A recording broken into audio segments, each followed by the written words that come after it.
ಕೇಪು ಜಾತ್ರೆಯಲ್ಲಿ ಕೋಳಿ ಅಂಕ ಧಾರ್ಮಿಕ ಹಿನ್ನೆಲೆಯುಳ್ಳದ್ದು. ಅದಕ್ಕಾಗಿ ಶಾಸಕರು ಪೊಲೀಸರಲ್ಲಿ ಮನವಿ ಮಾಡಿ ಒಂದು ದಿನ ಕೋಳಿ ಅಂಕ ಮಾಡಿಸಿದ್ದಾರೆ. ಆದರೆ ಅದನ್ನು ಗಲಾಟೆ ಎಬ್ಬಿಸುವ ಉದ್ದೇಶದಿಂದ ಮತ್ತು ಪುತ್ತೂರಿನಲ್ಲಿ ಶಾಂತಿ ಕದಡುವ ದೃಷ್ಟಿಯಿಂದ ಬಿಜೆಪಿಯವರು ಮರುದಿನ ಕೋಳಿ ಅಂಕವನ್ನ ಮಾಡಿರುವುದಾಗಿ ಬ್ಲಾಕ್ ಕಾಂಗ್ರೆಸ್ ಅಧ್ಯಕ್ಷ ಕೃಷ್ಣ ಪ್ರಸಾದ್ ಆಳ್ವ ಅವರು ಆರೋಪಿಸಿದ್ದಾರೆ. ಸುದ್ದಿಗೋಷ್ಠಿಯಲ್ಲಿ ಮಾತನಾಡಿದ ಬಿಜೆಪಿ ಜಿಲ್ಲಾಧ್ಯಕ್ಷ ಸತೀಶ್ ಗುಂಪಲ ಅವರು ಕೇಪು ಕೋಳಿ ಅಂಕದ ಸಮಯದಲ್ಲಿ ಶಾಸಕರ ವಿರುದ್ಧ ಮಾತನಾಡಿ ಸರ್ಕಾರದ ನಿಲುವುಗಳ ಕುರಿತು ಖಂಡನೆ ಸಹಿತ ವಿವಿಧ ಆರೋಪಗಳನ್ನು ಹೊರಿಸಿರುವುದು ಸರಿಯಲ್ಲ. ಸತೀಶ್ ಗುಂಪಲ ಅವರು ರಾಜ್ಯ ಸರ್ಕಾರದ ಹೆಸರನ್ನ ಹೇಳಲು ಅಸಮರ್ಥರು. ಸರ್ಕಾರ ಸುಭದ್ರವಾಗಿ ಸಂವಿಧಾನಬದ್ಧವಾಗಿ ಜಾತ್ಯತೀತವಾಗಿ ಯಾವ ಭಾಗದ ಜನರಿಗೂ ಕೂಡ ತೊಂದರೆ ಆಗದಂತೆ ಆಡಳಿತ ನಡೆಸುತ್ತಿದೆ. ಶಾಸಕರು ಕೇಪು ಕೋಳಿ ಅಂಕದ ವಿಚಾರದಲ್ಲಿ ಆ ಭಾಗದ ಜನರ ಮನವಿಯ ಮೇರೆಗೆ ಅಲ್ಲಿಗೆ ಹೋಗಿ ಶಾಸಕನಾಗಿ ಕರ್ತವ್ಯ ನಿರ್ವಹಿಸಿದ್ದಾರೆ. ಇದರಲ್ಲಿ ಯಾವ ತಪ್ಪು ಆಗಿಲ್ಲ.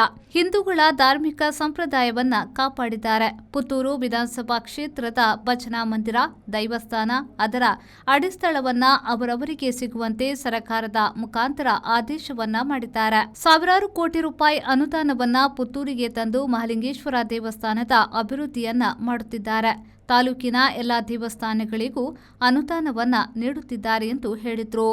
ಶಾಸಕರ ವಿರುದ್ಧ ಮಾತನಾಡುವ ಕುಂಪಲ ಅವರು ಗೌರವಾನ್ವಿತ ವಾಜಪೇಯಿ ವಿರಾಸತ್ ಕಾರ್ಯಕ್ರಮವನ್ನ ಪುತ್ತೂರಿನಲ್ಲಿ ಒಂದು ಮೂಲೆಯಲ್ಲಿ ಮಾಡಿ ಸ್ವಲ್ಪ ಜನರನ್ನ ಸೇರಿಸಿ ಸಣ್ಣ ಮಟ್ಟಿನಲ್ಲಿ ಮುಗಿಸಿದ್ದಾರೆ. ಇದು ಬಿಜೆಪಿ ಜಿಲ್ಲಾಧ್ಯಕ್ಷರ ವೈಫಲ್ಯವೇ ಎಂದು ಪ್ರಶ್ನಿಸಿದ ಕೃಷ್ಣ ಪ್ರಸಾದ್ ಆಳ್ವ ಅವರು ಬಿಜೆಪಿ ಜಿಲ್ಲಾಧ್ಯಕ್ಷ ಸತೀಶ್ ಗುಂಪಲ ಅವರು ಜಿಲ್ಲೆಯಲ್ಲಿ ಸಂಚರಿಸಬೇಕಾಗಿತ್ತು. ಆದರೆ ಅವರು ಪುತ್ತೂರಿನಲ್ಲಿಯೇ ಸುತ್ತುತ್ತಿದ್ದಾರೆ ಎಂದು ಹೇಳಿದರು. ಪುತ್ತೂರು ಶ್ರೀ ಮಹಾಲಿಂಗೇಶ್ವರ ದೇವರ ಒಂದು ಜಾಗ, ದೇವಸ್ಥಾನದ ಅಭಿವೃದ್ಧಿ, ಅದೇ ರೀತಿ ದೇವಸ್ಥಾನದ ಜಾಗವನ್ನು ಪುನಃ ಸ್ವಾಧೀನಪಡಿಸಿದ್ದು, ಉಪ್ಪಿನಂಗಡಿ ದೇವಸ್ಥಾನದ ಅಭಿವೃದ್ಧಿ, ತಾಲೂಕಿನ ಎಲ್ಲ ದೇವಸ್ಥಾನಗಳಿಗೆ ಅನುದಾನ ಕೊಡುವ ಮೂಲಕ ಶಾಸಕರು ಒಂದು ಮಾಡಿದ್ದಾರೆ. ಇದು ಹಿಂದೂ ವಿರೋಧಿ ಅಂತ ನೀವು ಹೇಳಿದ್ದೀರಾ. ವಿಧಾನಸಭೆಯಲ್ಲಿ ಗಟ್ಟಿ ಧ್ವನಿಯಲ್ಲಿ ಅಡಿಕೆ ಬೆಳೆಗಾರರ ಬಗ್ಗೆ, ಬೆಳೆ ವಿಮೆ ಯೋಜನೆ ಬಗ್ಗೆ, ತುಳು ಭಾಷೆಯ ಬಗ್ಗೆ, ನಮ್ಮ ತುಳುನಾಡಿನ ಕಂಬಳದ ಬಗ್ಗೆ ಗಟ್ಟಿ ಧ್ವನಿಯಲ್ಲಿ ಮಾತನಾಡಿದ್ದು ನಿಮಗೆ ಕೇಳಿದ್ದೇವೆ. ಯಾರಿಂದಲೂ ಅಸಾಧ್ಯವಾದಂತ ಪುತ್ತೂರಿಗೆ ಮೆಡಿಕಲ್ ಕಾಲೇಜನ್ನು ಮಂಜೂರುಗೊಳಿಸಿದ್ದು ಇದು ಶಾಸಕರ ವೈಫಲ್ಯವೇ.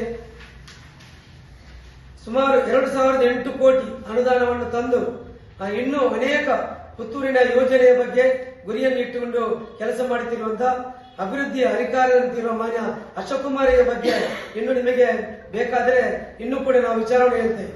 ಯಾಕಂದ್ರೆ ಕೇಪು ಜಾತ್ರೆ ಬಗ್ಗೆ ನೀವು ಕೋಳಿ ಅಂತ ಅವರ ಬಗ್ಗೆ ವಿರೋಧಿಸಿದ ಹೊರತು ದಕ್ಷಿಣ ಕನ್ನಡ ಜಿಲ್ಲೆಯಲ್ಲಿ ಪೊಲೀಸರು ಬಹಳ ಯಶಸ್ವಿಯಾಗಿ ನಿರ್ವಹಣೆ ಮಾಡ್ತಿದ್ದಾರೆ. ಅದು ಕೇಪು ಕೋಳಿ ಅಂಕದಲ್ಲಿ ಕೂಡ ಮಾಡಿದ್ದಾರೆ. ಆದ್ರೆ ಸಾರ್ವಜನಿಕರು ಶಾಸಕರಿಗೆ ಫೋನ್ ಮಾಡಿದ್ರು, ನಾವು ಧಾರ್ಮಿಕ ಹಿನ್ನೆಲೆಯುಳ್ಳಂತ ಒಂದು ಕೋಳಿ ಅಂಕವನ್ನು ಮಾಡ್ತೇವೆ ಎನ್ನುವಾಗ ಅವರು ಅಲ್ಲಿಗೆ ಖುದ್ದಾಗಿ ಭೇಟಿ ಕೊಟ್ಟು ಅಲ್ಲಿಯ ಒಂದು ವಿಚಾರದಲ್ಲಿ ಅವರೊಟ್ಟಿಗೆ ಸೇರಿಕೊಂಡು ಕೋಳಿ ಅಂಕ ಮಾಡಿದ ಹೊರತು ಬೇರೆ ಏನನ್ನು ಮಾಡಲಿಲ್ಲ. ಆದ್ರೆ ಒಂದು ದಿನ ಶಾಸಕರು ಹೋಗಿ ಬಹಳ ವ್ಯವಸ್ಥಿತ ರೀತಿಯಲ್ಲಿ ಅವರೊಟ್ಟಿಗೆ ಕುಳಿತುಕೊಂಡು ಕೋಳಿ ಅಂಕವನ್ನು ಮಾಡಿದ್ದಾರೆ. ಆದ್ರೆ ಮರುದಿನ ಹೋಗುವಂತ ಅಗತ್ಯ ಇತ್ತೆ ಎನ್ನುವಂಥದ್ದು ನಾವು ನಿಮ್ಮ ಹತ್ರ ಕೇಳ್ತಾ ಇದ್ದೇವೆ. ನೀವು ಅಶೋಕ್ ಅವರ ಬಗ್ಗೆ ಮಾತನಾಡಿದ ವಿಚಾರದಲ್ಲಿ ಮರುದಿನ ಪ್ರೆಸ್ ಮೀಟ್ ಮಾಡುವುದು, ಅಶೋಕ್ ಅವರು ಯಾವುದಾದ್ರೂ ಒಂದು ವಿಚಾರದಲ್ಲಿ ಮಾತಾಡ್ತಾರೆ, ಅದರ ಬಗ್ಗೆ ಮರುದಿನ ನೀವು ಪ್ರೆಸ್ ಮೀಟ್ ಮಾಡುವುದು. ಅದೇ ರೀತಿ ನಾವು ವಿಧಾನಸಭೆಯಲ್ಲಿ ಕೂಡ ಅಶೋಕ್ ಅವರು ಯಾವುದಾದ್ರೂ ವಿಚಾರದಲ್ಲಿ ತುಳು ಬಗ್ಗೆ ಅಥವಾ ಇದರ ನಮ್ಮ ಬೆಳೆ ವಿಮೆ ಯೋಜನೆ ಬಗ್ಗೆ ಮಾತಾಡ್ತಾರೆ, ಆ ಬಗ್ಗೆ ಮತ್ತೆ ಬಿಜೆಪಿಯಲ್ಲಿ ಮಾತಾಡೋದು, ಇದೆಲ್ಲ ಒಂದು ಕ್ಷುಲ್ಲಕ ರಾಜಕೀಯದಲ್ಲಿ ಮಾತನಾಡೋದು. ನಿಮಗೆ ಇದು ಮೈಲೇಜ್ ಅನ್ನು ಇಟ್ಕೊಂಡಂತ ಇದು ಓಟಿನ ರಾಜಕೀಯ. ದಯವಿಟ್ಟು ಇದನ್ನು ಬಿಟ್ಟು ಬಿಡಿ. ಸುದ್ದಿಗೋಷ್ಠಿಯಲ್ಲಿ ಮಹಿಳಾ ಕಾಂಗ್ರೆಸ್ ಕಾರ್ಯಾಧ್ಯಕ್ಷೆ ಚಂದ್ರಪ್ರಭಾ ಗೌಡ, ಬ್ಲಾಕ್ ಕಾಂಗ್ರೆಸ್ ವಕ್ತಾರ ರವೀಂದ್ರ ನೆಖಿಲು, ಹಿಂದುಳಿದ ಘಟಕದ ಅಧ್ಯಕ್ಷ ಮೊನಪ್ಪ ಪೂಜಾರಿ, ಆರ್ಯಾಪು ವಲಯ ಕಾಂಗ್ರೆಸ್ ಅಧ್ಯಕ್ಷ ಗಿರೀಶ್ ರೈ ಮತ್ತಿತರರು ಉಪಸ್ಥಿತರಿದ್ದರು. ಅನೀಶ್, ವಿ4 ನ್ಯೂಸ್, ಪುತ್ತೂರು.